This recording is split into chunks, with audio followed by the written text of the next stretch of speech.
Global Advertiser for innovative outdoor solutions. Global as a company, it has never compromised on its service quality and commitment.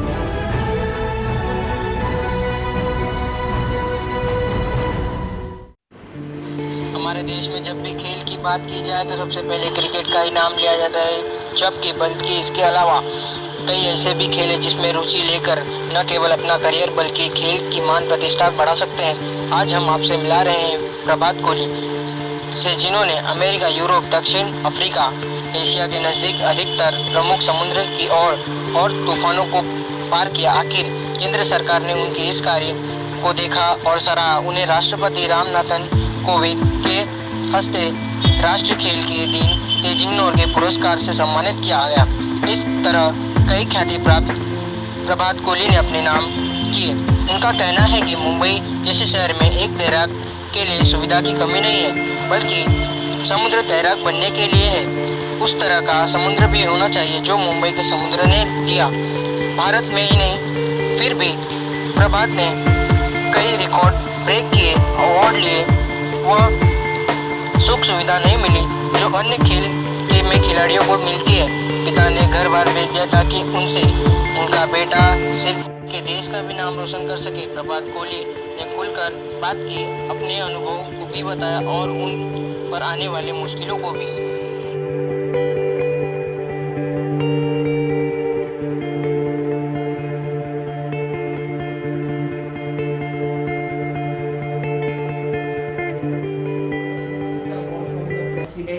क्या कहना चाहिए, किस तरह की planning है? हमने सुना है कि आप ओलंपिक की भी तैयारी कर रहे हैं, किस तरह की तैयारी है, थोड़ा कुछ आप बताइए हमें।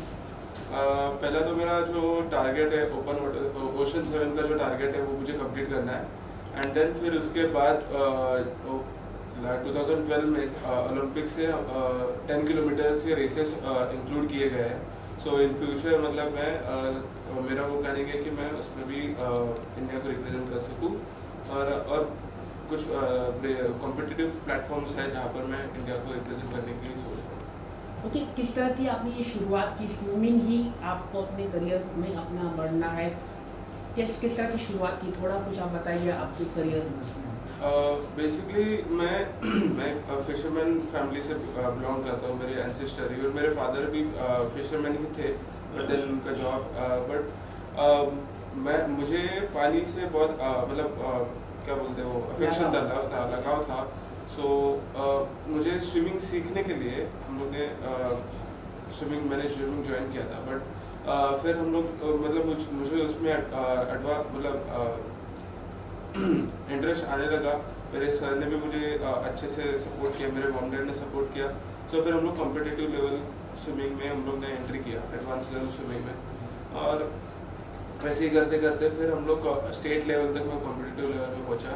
और वही करते फिर हम लोग ने ओपन वाटर स्विमिंग में हम लोग ने इसमें चालू किया और इंडियन वाटर्स में हम लोग ने कुछ इवेंट्स भी किए। ओके, आपने जहाँ पर साउथ अफ्रीका में आपने ओशन में अपना ये स्विमिंग का किया था, वहाँ पर थोड़ा सा कुछ आप बताना चाहिए कैसा रहा एक्सपीरियंस? क्योंकि वहाँ की जो टेम्परेचर्स जो रहते हैं काफ़ी कम होता है, तो हाउ वाज एक्सपीरियंस? मतलब आपने कैसा ये कर लिया?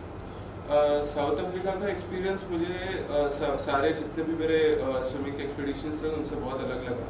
क्योंकि साउथ अफ्रीका का वाटर अटलांटिक वाटर है और वो बहुत बोल सकते हैं रॉ है। मतलब हम लोग के इतना नेचुरल है कि इतना क्लियर है और बहुत डार्क है। सो उससे मतलब स्विमिंग करते करते हम लोग को थोड़ा सा अंदर से डर भी लगता है नॉर्मल वाटर में।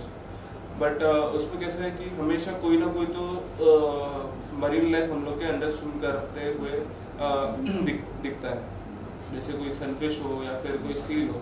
मेरे साथ एक सील स्विमिंग कर रहा था तकरीबन 20 मिनट के लिए। सो ऐसे मतलब अलग एक्सपीरियंस था। बट उधर का सीनिक ब्यूटी अलग है, उसका कोई जवाब नहीं है। और उधर कुछ इवेंट्स थे जैसे लालडुटनो कैंप्स हुए और केप पॉइंट स्विम। ये दो स्विम मेरे सबसे फेवरेट है जो साउथ अफ्रीका के स्विम्स में से, क्योंकि उनका जो ब्यूटी था, जो टफनेस था, जो क्या बोल सकते हैं उनके चैलेंज थे, वो सबसे अलग थे। केप पॉइंट स्विम तो केप पॉइंट आपको पता ही होगा, केप फॉर गुड होप। नाम तो सुना होगा आपने। तो वो साउथ अफ्रीकन कॉन्टिनेंट का लास्ट टिप है। सो वो टिप को हमने राउंड जब मारा तो एक साइड पे इंडियन ओशन था, एक साइड पे अटलांटिक ओशन था। वो प्लेस जो है वो ग्रेट वाइट शार्क का ब्रीडिंग प्लेस है। और अब हम लोग को समझ में आ रहा था कि भाई द्वीप में शार्क्स रहेंगे। सो बट लेकिन हम सारे प्रिकॉशंस लेके हम सब स्विमिंग कर रहे थे। एंड मेरे साथ और भी स्विमर्स थे। एक रेस था, वो एक चैरिटी रेस था, वो स्विम फॉर कैंसर करके। सो वो एक रेस में मतलब मैं सेकंड भी आया था।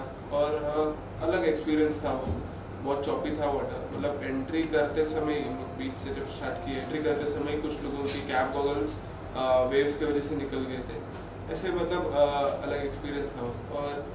और जो मैंने उधर एक नया रूट किया था ग्लोबक to Robin Island to Melbourne, 18 kilometre का वो एक इवेंट था जो मैंने मतलब मैं फर्स्ट वन था इन्वेंट करने के लिए।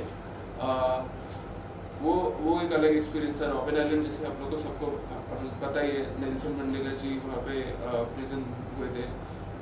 उसका वो जो इवेंट था वो अलग सीनिक ब्यूटी था। उधर पेंगुइन्स थे। जैसे जैसे मैं आइलैंड के नज़दीक जा रहा था वाइल्डनेस और बढ़ती जा रही थी। पेंगुइन्स थे, सी लायंस थे। फिर मैंने जब around the robin island swim किया तो मुझे लकीली मैं जब स्विमिंग कंप्लीट किया मुझे वो स्विम में चारों वेदर्स दिख गए। एक ही स्विम में, एक 3 घंटे का मेरा कुछ स्विम था वो पूरे स्विम में मुझे चारों वेदर्स दिख गया। रेनी सीजन भी दिख गया, विंडी भी दिख गया, फिर उसके बाद सनी भी दिख गया और थोड़ा बहुत ऑटम भी दिख गया। सो चारों वेदर दिख गए। और जैसे ही मैंने फिनिश किया तकरीबन हम लोग से 200 मीटर दूर हम लोग की बोट में से मैंने फिनिश करके मैं जब बोट पे चढ़ा, सब कैमरा वैमरा, क्योंकि पानी उड़ रहा था, बारिश भी हो रहा था, कैमरा हम लोग ने अंदर सिक्योर कर दिए थे। उसके बाद तकरीबन 200 मीटर की दूरी पर हम लोग ने वेल्स के हम्बैक वेल्स थे वो फ्लैप कर रहे थे। वो एक अलग एक्सपीरियंस था। मतलब शायद ही मुझे मतलब देखने मिलता है। ये सब में तुमको फैमिली और गवर्नमेंट से किस तरह का सपोर्ट मिला? फैमिली में मुझे मतलब बोल नहीं सकता, मैं बहुत मतलब स्टार्टिंग से मुझे सपोर्ट था। बचपन से मुझे कभी उन्होंने बोला नहीं ना मतलब स्विमिंग के लिए मत जाओ, पढ़ाई पे मतलब इसके लिए टाइम वेस्ट मत करो, पढ़ाई पे ध्यान दो।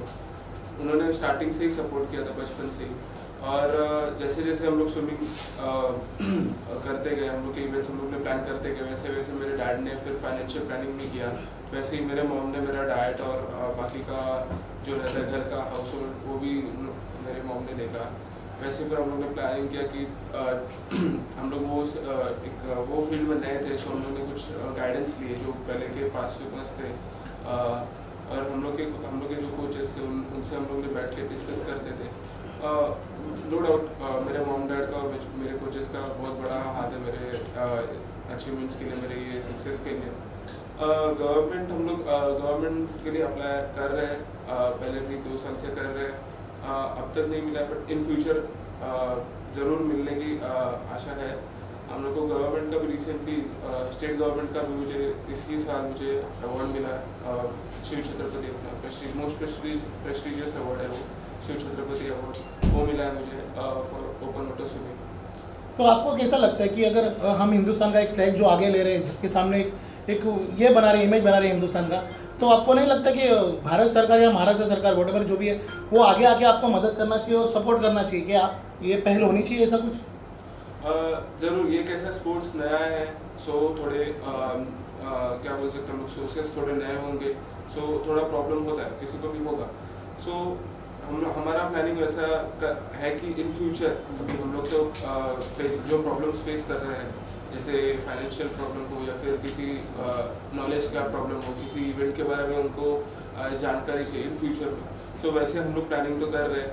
उससे ज़रूर हम लोग स्टेट गवर्नमेंट और सेंट्रल गवर्नमेंट के लिए मतलब हम लोग एक अच्छा खासा प्लेटफॉर्म तैयार करके रख सकते हैं कि आप हमें मदद करो। फिर इन फ्यूचर जो भी ओपन वाटर स्विमर्स रहेंगे हम उन्हें ज़रूर अच्छे प्रॉब्लम्स जो मुझे हुए वो उन्हें फेस ना करना पड़े, और फिर अच्छे हम लोग इंडिया के फ्लैग को हम लोग अच्छे ये फील्ड में भी अच्छे लेवल पे हम लोग रिप्रेजेंट कर सकते हैं। अगर आपको हमारे माध्यम से महाराष्ट्र सरकार या पीएम तक बात पहुंचानी तो क्या मैसेज देंगे जो आपके हार्ट पे जो खटकता होगा वो? मुझे ऐसा बोलना है कि अभी जो नए न्यू कमर्स है स्पोर्ट्स कौन सा भी स्पोर्ट्स हो, उन्हें ज़्यादा सपोर्ट करने की ज़रूरत है।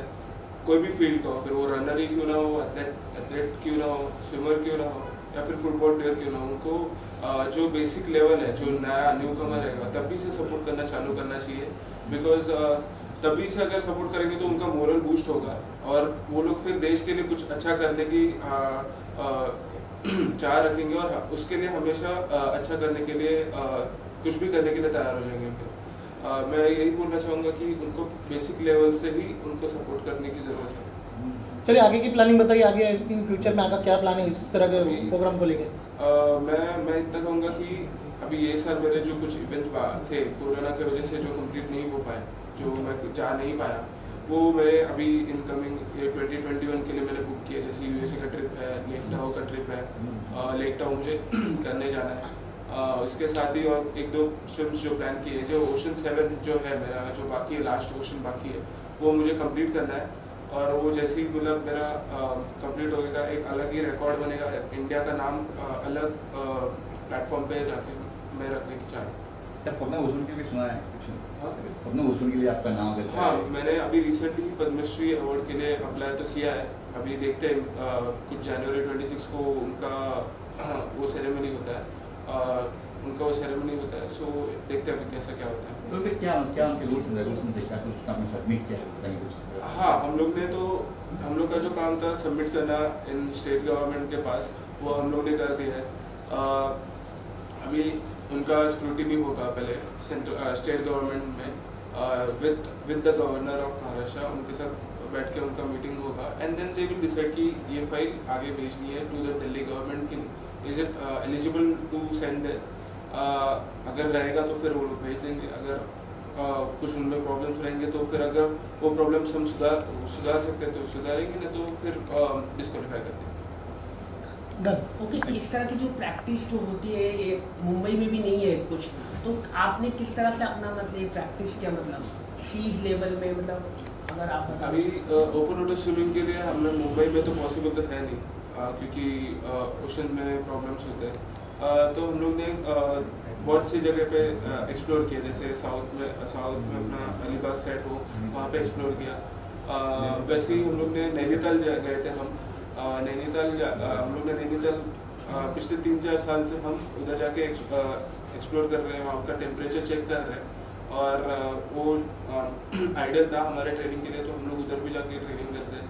इनफैक्ट अभी इधर करना है तो हम लोग स्विमिंग पूल के लिए हम लोग को बहुत फाइट करना पड़ता है, क्योंकि कोई देता नहीं है मतलब मोस्टली। तो एक रामशेर ठाकुर स्पोर्ट्स कॉम्प्लेक्स करके है उल्वे में, उन्होंने हमें बहुत सपोर्ट किया था। उन्होंने हमें लिटरली फ्री हैंड दिया था कि कभी भी आप आओ और स्विमिंग करके जाओ। ऐसी 1-2 स्विमर जैसे अपना NGO मुदादर का है, उन्होंने भी बहुत सपोर्ट किया। बट हाँ, ओपन वाटर स्विमिंग के लिए मैं मुंबई में तो कोई चांस ही नहीं है। अपने इधर का पानी थोड़ा इतना पोल्यूटेड है, तो मुंबई के आजू-बाजू कोई चांस। सेंट्रल गवर्नमेंट से कुछ आप लोगों को कोई ऐसा मंथली पेंशन या कुछ इस तरह का दिया जा रहा है जो जिससे आपको हेल्प के ट्रेनिंग के लिए या कुछ दिया जा रहा है? नहीं, सेंट्रल गवर्नमेंट से फिलहाल तो ऐसा कुछ नहीं, but in future hope so होगा अवार्ड्स सब। मुंबई रफ्तार न्यूज़ की खबरें पसंद आने पर हमारे YouTube चैनल को सब्सक्राइब करें और लाइक करें।